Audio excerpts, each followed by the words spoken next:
everyone, and welcome back. We talk a lot on this show about the future of work. And it feels like every day there's some new headline about AI, robots, and, all this talk about needing new skills. It's a lot to keep up with, that's for sure. It really is. So today we're doing a deep dive into a book that tackles this head on, The Innovative Management Education Ecosystem. Reskilling and Upskilling the Future Workforce. Catchy title. Right. I actually chuckled a little when I first saw it. Well, hopefully the content's good, too, because we're going to be unpacking it today. Definitely. And, the big question here is, are business schools the ones who are supposed to be, the keepers of all this business knowledge? Are they actually ready for this massive reskilling revolution that needs to happen? Yeah, because it's not just about, learning a new software program or something. We're talking about a fundamental shift in the way we think about work and careers. And the skills you need to thrive. Exactly. In fact, the book throws out a pretty staggering statistic. They say by 2030, 1 billion people will need new skills. 1 billion with a B. Yeah, 1 billion. Wow. It's kind of hard to even wrap your head around a number that big. It really is. But it underscores the urgency of this whole thing. For sure. So how did we even get here? You'd think business schools would be on the cutting edge of this whole reskilling thing. You would think so, right? I mean, they're the ones who are supposed to be training the next generation of leaders. Right. But if you look back historically, business schools kind of became the gold standard for a very specific reason. It used to be all about practical training, Like apprenticeships almost. Yeah, kind of. Think about like the advanced management program at Harvard Business School back in 1945. It was all about giving managers the tools they needed to solve real-world problems right then and there. So very hands-on. Exactly. Not so much theory. Exactly. But then as the business world got more and more complex, business schools, they kind of evolved too. And the focus shifted more towards research and, academic prestige. And the book even says prioritizing shareholder value. Okay, so did they kind of lose sight of the practical stuff, like the actual skills people need to navigate the day-to-day realities of work? Well, that's what the book argues, and it's a growing criticism of business schools.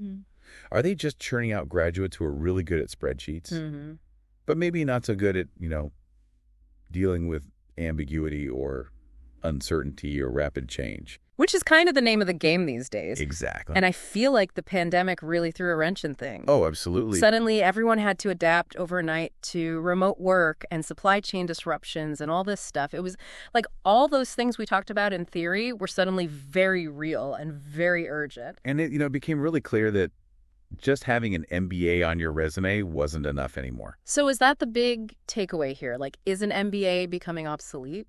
Well, I wouldn't go that far. Yeah. But the book does talk about how there's this shrinking skills shelf life now. It's only 5 years. 5 years. 5 years. So what you learn in business school today might be outdated by the time you're, a few years into your career. Exactly. Wow. It's not just about that one-time education anymore. It's about continuous learning. It's like you got to be constantly updating your skills just to stay relevant. Exactly. And what's interesting? Business leaders are realizing this too. There was this McKinsey survey that found 80% of business leaders would rather retrain their existing employees than hire new ones. Really? Yeah. Why is that? Well, think about it. When you reskill someone you already have, they already know your company culture. They know the values. They know how things work. Right. It's like they're already up to speed on all the internal stuff. Exactly. So you're not starting from scratch. So it's not just about saving money on recruiting. It's about leveraging that institutional knowledge. So it sounds like business schools have a real opportunity here. A huge opportunity. They can either be the ones who are clinging to the old ways of doing things, or they can become these hubs for continuous learning. It's disrupt or be disrupted, right? Exactly. And speaking of disruption, the book talks about 3 distinct categories of disruptive innovation. Oh, yeah. This is where it gets really interesting. So lay it on me. Okay, so the first type is what they call sustaining innovation. This is basically the classic business school playbook. They're constantly trying to improve their rankings, attract the best professors, offer the most prestigious MBA programs. So like trying to one-up each other, but within the existing system? Exactly. But here's the thing. The book argues that this kind of incremental improvement just isn't going to cut it in the era of the Fourth Industrial Revolution. Okay, so what's the alternative? Well, that's where the second type of disruption comes in. Low-end, disruptive innovation. Low end. I know it sounds kind of funny, It does. but essentially it's about making business education more accessible and affordable. Okay, so like online courses. Exactly. Think about boot camps, micro-credential programs, all those things that offer really specific skill training, but at a fraction of the cost of a traditional MBA. And a fraction of the time commitment probably, too. Exactly. And that's appealing to a lot of people. Especially if you're already working full-time and trying to upskill on the side. Exactly. So does that mean traditional business schools are in trouble? Well, it's certainly a challenge. Yeah. Because now you have all these other players entering the market, offering alternative pathways to business education. So it's not just about Harvard and Stanford anymore. Exactly. And that brings us to the third and most radical type of disruption: new market disruptive innovation. This is about creating something totally new, a market that didn't even exist before. Give me an example. Think about companies like Google or Amazon. They're now offering their own specialized training programs and certifications. Wow.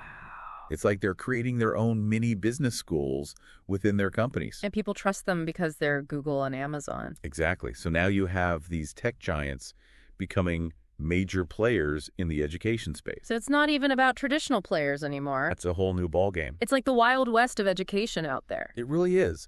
And the book suggests that to stay relevant, business schools need to embrace all three types of disruption. It can't just be about those incremental improvements anymore. So adapt or die, basically. I wouldn't say die, but definitely adapt or become obsolete. Right. And, the book also talks about this need for a new executive education ecosystem. Okay, what does that even mean? It's about moving away from that traditional model of education. You go to school for 2 years, get your degree, and then you're done. Right. It's about creating a more fluid and dynamic system where business schools are partnering with companies' online platforms, even other educational institutions. So it's more personalized. Exactly. It's about giving people the specific skills they need when they need them. And from a variety of sources. It's like Yeah. a choose-your-own-adventure for your career. I like that. And it's not just about convenience either. The traditional model, with its large class sizes and slow-paced lectures and high costs, it's just not designed for rapid skill development. Especially in today's world. Exactly. So are there any examples of this new ecosystem actually working? Oh, yeah. There are some really inspiring case studies in the book. Well, let's dive into those then. Okay, so give me an example. So let's start with Arizona State University and their Thunderbird School of Global Management. Thunderbird's been around forever. They're like a big name in international business education. Right. Well, they've launched this really ambitious project called the 100 Million Learners Global Initiative. 100 million learners. Yeah, 100 million. That's a whole lot of learners. That's huge. So what's the goal there? Basically, they're using online learning to offer accredited certificates in global management and entrepreneurship. And here's the kicker. It's completely free. Free. Free. How do they even fund something like that? It's a mix of philanthropy corporate partnerships, a really strong alumni network. They've even teamed up with Google to translate the courses into like 40 different languages. So we're talking about making quality business education accessible to anyone, anywhere in the world. That's pretty incredible when you think about it. It's huge. And it's not just about the numbers either. ASU estimates that most of the learners in this program are going to be women. Oh, wow. So they're not just upskilling the workforce, they're also empowering women and kind of chipping away at that gender gap we see in leadership positions. Right, because if you can reach women all over the world who maybe haven't had access to these kinds of opportunities before, that's a game changer. Exactly. It's a great example of a traditional institution really embracing disruption and using it for good. So it can be done. Okay, so we've got a university going global with free online education. What about companies? Are there any companies that are doing this whole reskilling thing really well? Oh, yeah, absolutely. There's a really interesting case study in the book about Telefonica. Telefonica. Yeah, they're a huge telecommunications company based in Spain. Okay. And they've gone all in on reskilling. They actually built their own campus called Universitas that's dedicated entirely to training and upskilling their employees. Wow, a whole campus. A whole campus. They're serious about this. They are. They've invested a ton in cutting-edge technology. And they've created these really immersive learning environments for their employees. So it's not just like sitting in a boring classroom all day. No way. They've got simulations, gamified learning experiences, all sorts of cool stuff. That's awesome. And they've also launched this program called Power of Connections, which is all about getting employees excited about the company's vision for the future and connecting them with mentors and peers who can help them develop their skills. So it's not just about the technical skills. Exactly. It's about creating that culture of continuous learning and making sure that employees feel supported and connected throughout the process. Right, because learning new things can be scary. It can be, especially if you're worried about falling behind or not being able to keep up. So it sounds like Telefonica is really trying to address that human side of things. Exactly. And here's another cool thing. Telefonica's foundation is also getting involved. They're working to expand access to digital education in underserved communities. So it's not just about their own employees. Exactly. It's about recognizing that the skills gap is a societal issue and that companies have a role to play in addressing it. Okay, so we've talked about big universities and big corporations. What about smaller companies? Are there any examples of small companies that are doing innovative things in the reskilling space? Absolutely. There's a company in the book called Wawiwa Tech. They're based in Israel. Okay. And they specialize in providing really rapid and flexible technology training. What does that mean, rapid and flexible? So basically, they create these short, highly targeted training programs that are designed to get people up to speed on the latest technologies really quickly. And they work with companies like Microsoft, Google, IBM to help them upskill their workforces and meet that growing demand for tech talent. So they're kind of like a specialized staffing agency, but for tech skills? Kind of.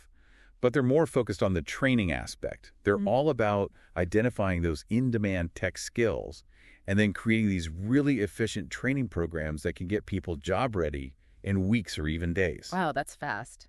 So they're really capitalizing on that sense of urgency that's out there. Exactly.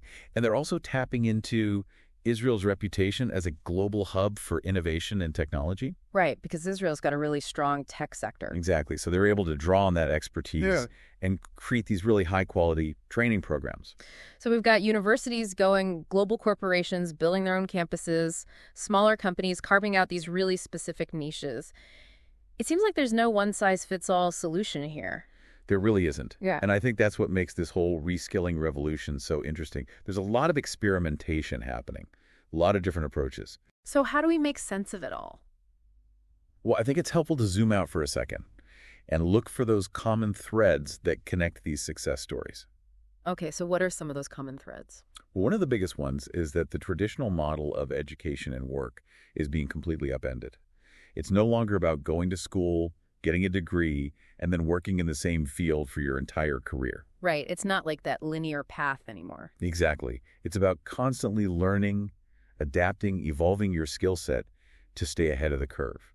And that requires a different mindset, right? Absolutely. It's about embracing what psychologists call a growth mindset. A growth mindset. Yeah. Basically, it means believing that your abilities can be developed, that you're not stuck where you are, that you can always learn and grow and improve. So it's the opposite of thinking, oh, I'm just not a tech person, or I'm too old to learn new things. Exactly. It's about seeing challenges as opportunities for growth. I like that. And the companies that are thriving in this new world of work, they're the ones that are fostering that growth mindset within their organizations. So it's not just about individual employees taking responsibility for their own learning. It's a two-way street. Yeah. Companies need to create a culture of learning where employees feel supported and encouraged to develop new skills. So it's like investing in your employees' future is investing in your company's future. Exactly. And that's where those soft skills come in. Oh, skills. Yeah.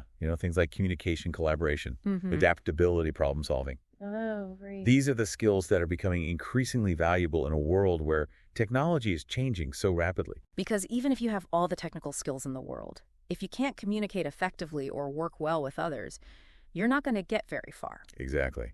And the book talks about this really interesting program at EY, the accounting firm. Yeah. They have a tech MBA program.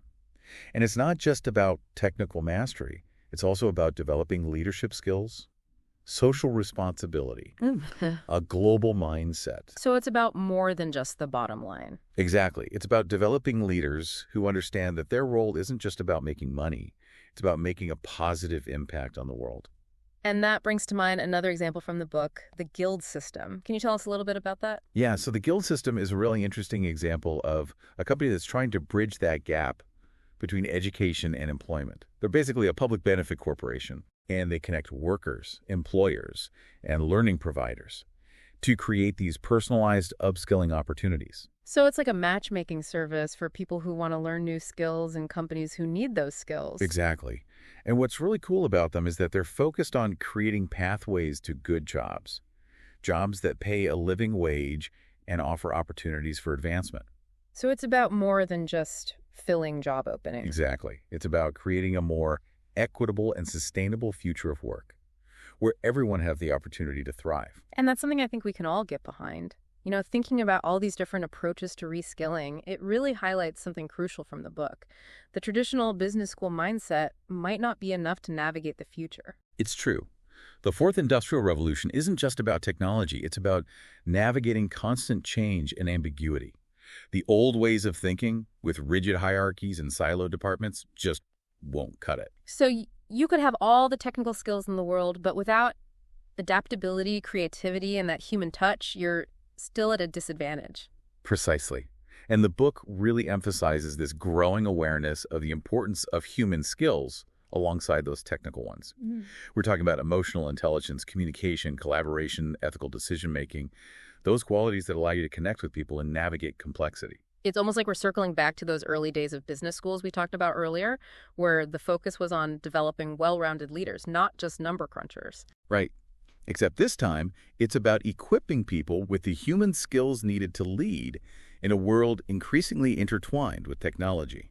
And the EY Tech MBA program is a perfect example of this, right? It's not just about technical expertise. It's about developing leaders with a strong sense of social responsibility and a global perspective. Exactly. They're preparing leaders who understand that their role isn't just about profit, but about creating positive change in the world. And the guild system embodies this too. They're not just filling job openings. They're creating pathways for individuals to learn, grow, and contribute to their communities. It all ties back to that idea of measuring the return on investment for reskilling on a societal level, doesn't it? It's about looking beyond individual gain and considering the collective benefit. Absolutely. It's about understanding that investing in human capital is an investment in a better future for everyone. If we equip individuals with the skills and opportunities to thrive, imagine the ripple effect that will have on our communities and the world. It's a powerful vision for the future. So as we wrap up this deep dive, I'm curious, what's the one key takeaway you hope our listener walks away with today? That's a great question. I think the biggest takeaway is that the future of work is in our hands. It's easy to feel overwhelmed by the pace of change, but we have the power to shape this new world. Embrace lifelong learning, cultivate those essential human skills, and remember that reskilling isn't just about individual gain, it's about building a more equitable and prosperous future for everyone. Beautifully said. And on that note, we'll leave you with something to ponder. How can you contribute to this reskilling revolution? What skills can you develop? What knowledge can you share? And how can you help others navigate this exciting, ever-evolving world of work? Until next time, keep learning, keep growing, and keep diving deep.